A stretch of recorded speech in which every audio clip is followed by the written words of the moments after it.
Point of time t is equal to -2 पर अगर हम नोटिस करें सिग्नल को, तो इससे पहले इसकी वैल्यू है 0, स्लोप भी कितना है 0। t इक्वल टू -2 पर स्लोप जैसे यहां पे लिख दिया, इन्होंने नहीं लिखा होता तो हम फाइंड कर सकते हैं स्लोप की वैल्यू को डेफिनेटली। 0 से स्लोप हो गया है +2। नेक्स्ट पॉइंट ऑफ टाइम है t इक्वल टू 0 यहां पर, जिस पे स्लोप की वैल्यू हो गई है +2 से -2, और t इज इक्वल टू 2 एक और पॉइंट ऑफ टाइम है जहां पर स्लोप की वैल्यू हो गई -2 से 0।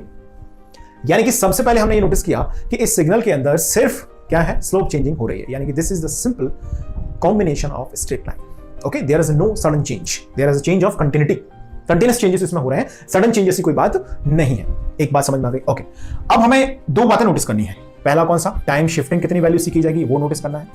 टाइम शिफ्टिंग क्या डिफाइन करेगी, पॉइंट ऑफ टाइम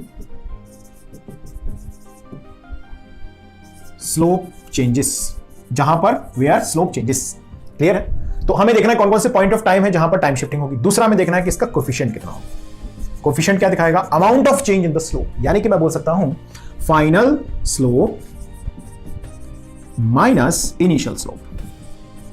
क्लियर है? चलिए अब देखते हैं final slope minus initial slope कहां तक कहानी पहुंचती है। देखिए, so this is f of t we are having now, so this f of t will be written as, सबसे पहले मैं नोटिस करूंगा यहां पर पॉइंट ऑफ टाइम्स को। तो t is equal to -2 is the point of time, तो मैंने लिखा रैंप r ऑफ -2।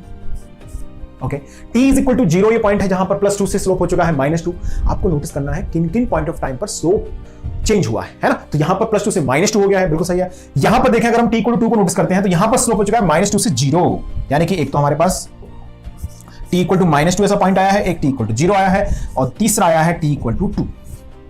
ये तीन डिफरेंट पॉइंट ऑफ टाइम हमारे पास आ गए जहां पर स्लोप चेंज हो रहा है। क्लियर, बस समझ आ गई थी? ओके, चलिए अब हम देखते हैं इसको, amount of change. Amount of change मतलब क्या हो गया, final slope minus initial slope. अच्छा, final slope t equal to -2 के अबाउट अगर मैं नोटिस करता हूं, that is +2। Okay, what about initial slope, that is 0। So changes that defines the coefficient which means 2 minus 0, so this is +2। Okay, let's observe t equal to 0। तो t is equal to 0 पर अगर हम notice करते हैं तो t equal to 0 पर -2 is the final value of slope and initial value of slope is 2। What about the change, it's a -2 यानी कि इट्स -4। यहां गलती नहीं करनी।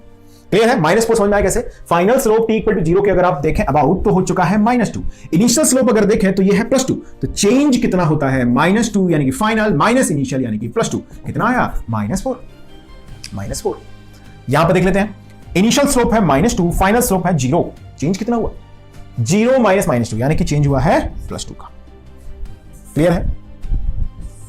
ओके,